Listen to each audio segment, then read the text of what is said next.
Profesor Didin Damanhuri. Nah, dari temennya itu ya, temennya orang tuanya Mas Purbaya. Ekonom senior Indef juga. Dari Bogor juga Pak. Silakan Prof Didin. Ya selamat dulu 2 bulan sudah jadi menteri yang paling populer Pak ya. Terima kasih Pak, terima kasih. Ada 2 pertanyaan. Yang pertama tentang 200T itu. Laporan Kepala OJK mengatakan range alokasinya sudah sampai 30-70%. Tapi tidak dijelaskan alokasinya kelompok bisnis mana ini. Kalau apakah juga koperasi desa sebagian besar ataukah kelompok bisnis besar. Kalau alokasi 200T ke kelompok bisnis besar memang bisa mendekati pertumbuhan tinggi. Tapi makin bisa memperburuk ketimpangan yang sudah buruk sekarang ini. Itu yang pertama. Yang kedua, Pak Purbaya sudah berhasil mengungkap katakanlah tanda petik mafia keuangan negara gitu ya. Bukan mafia sebenarnya. Wah itu Anda yang bilang loh, saya nggak ikut. Sebelah Bapak tuh mafianya tuh. Mafia. Ada 258,6 itu dari deposito berjangka. Ada dari daerah 234. Pengemplang pajak 60T. Pertanyaan saya, mohon publik bisa dijelaskan peta jalannya untuk mencapai yang dijanjikan Pak Purbaya akan menurunkan utang yang menurut CNBC yang kutip dari Bu Sri Mulyani terakhir itu sudah 10.350 triliun. Okay. Sudah 42% Pak, bukan kurang dari 40%. Yang kedua adalah skenario mencapai 6% pada tahun 2006, 2007 7%, 2009 8%. 8%. Skenarionya kayak apa gitu. Iya. Terima kasih Pak. Terima kasih. Ya, terima kasih Pak Didin. Kita dengar ada 3 dulu ya, nanti baru. 8% pakai doa. Sebetulnya kita minta ke perbankan yang terima dana itu, jangan Anda kasih ke konglomerat itu. Dan nggak boleh beli dolar. Karena kalau nggak rupiahnya akan diperlemah gitu kan. Tapi yang lain bebas sebetulnya. Jadi sebetulnya yang saya jalankan adalah memindahkan uang ke sana. Harusnya saya nggak perlu apa-apa. Saya memakai expertise dari sistem perbankan untuk menyalurkan dana itu ke perekonomian tanpa intervensi saya sebetulnya. Maunya begitu. Walaupun ada ngomong sedikit tapi sebetulnya itu yang saya pakai. Ini harusnya kalau normal sistem perbankannya bagus, dia akan nyebar ke sistem perbankan pertama, kemudian ke kredit dan lain-lain. Itu akan menggerakkan perekonomian. Jadi teori yang saya pakai itu sebetulnya saya nggak intervensi terlalu besar terhadap penggunaan dana itu. Seperti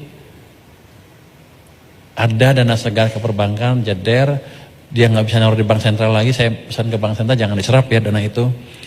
Jadi uangnya kan sekarang di brankas mereka banyak. Kalau mereka taruh di brankas terus rugi. Dia bayar sama saya hampir 4%. Dia terpaksa menyalurkan uang itu mungkin pertama di interbank, di tempat lain, di kredit, akhirnya pasti kredit. Kredit pasti cari yang bagus-bagus. Ada proyek-proyek bagus, banknya terbatas, berebut, banknya ada banyak kan, berebut ke proyek yang terbatas itu. Bunga akan turun. Jadi saya ciptakan suruh mereka untuk berkompetisi di perekonomian supaya bunga pinjaman turun. Dan sekarang udah turun cukup ya. Bunga deposito juga turun sehingga orang yang punya uang banyak kayak Bu Afi nih nggak sayang lagi naruh uangnya di bank. Gue belanjanya sekarang, tahu bunganya lebih kecil. Nah, itu salah satu impact dari turunnya opportunity cost of money. Dan kita lihat tadi Bu Afi dia udah suka belanja lagi. Apa yang baru sepatunya baru kali sekarang. Baru beli kemarin. Karena sekarang bunganya lebih sedikit kalau taruh di bank sentral. Jadi itu utamanya. Jadi kita nggak intervensi macam-macam. Mafia keuangan negara. Saya nggak terlalu ngerti itu Pak. Yang penting untuk saya adalah sekarang kalau Pemda, pemerintah pusat, kementerian punya anggaran, belanjakan sesuai dengan anggarannya. Nanti kalau penyelewengan biar aja BPK yang periksa, itu kan bukan tugas saya. Tugas saya adalah mereka ngabisin uang saya. Kalau enggak saya bayar bunga, uang yang nggak dipakai saya rugi besar. Kalau 400 triliun aja saya bayar bunganya kan 4 kali 6, 24 triliun. Cash. Yang saya harus bayar untuk uang yang kayak nggak saya pakai. Saya suka bercanda. Kalau 24 triliun saya beliin kerupuk dapat banyak tuh. Terus 6%, 7%, 8% agak susah ya. Itu pakai doa, pakai ini effort. Cuma untuk 6% kelihatannya nggak terlalu susah. Karena kita pernah tumbuh 6% di zaman siapa? Di zaman Pak SBY, on average 6%. Pada waktu itu yang tumbuh, yang mendorong pertumbuhan adalah private sector. Ya. Karena monetary policy cukup longgar. Sekarang zamannya Pak Jokowi tumbuh 5%, yang gerak utamanya pemerintah. Sedangkan private sektornya cenderung berhenti.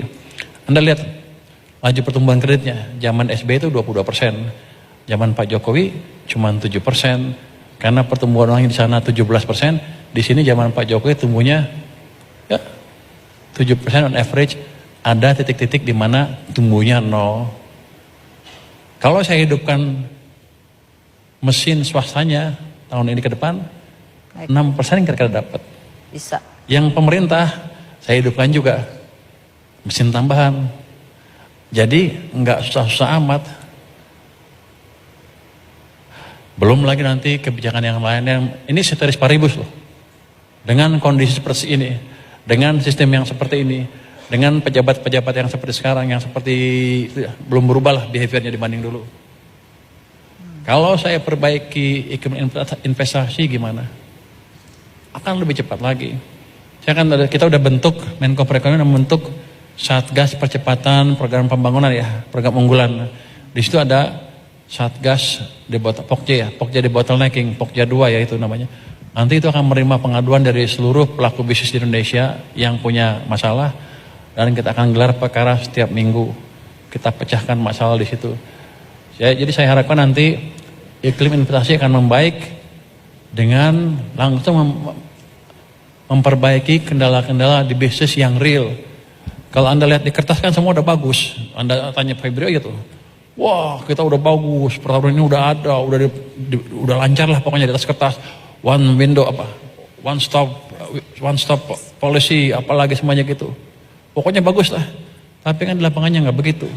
Jadi saya balik, saya tarik dari lapangan ke tempat saya beresin. Nanti kalau peraturan yang mengganggu kita rubah. Itu akan bisa terjadi, kenapa? Karena semua kementerian terlibat di sana. Dan lebih penting lagi, saya kan Menteri Keuangan. Kalau ada peraturan yang disuruh rubah, menterinya nggak bukan menteri yang nggak nurut.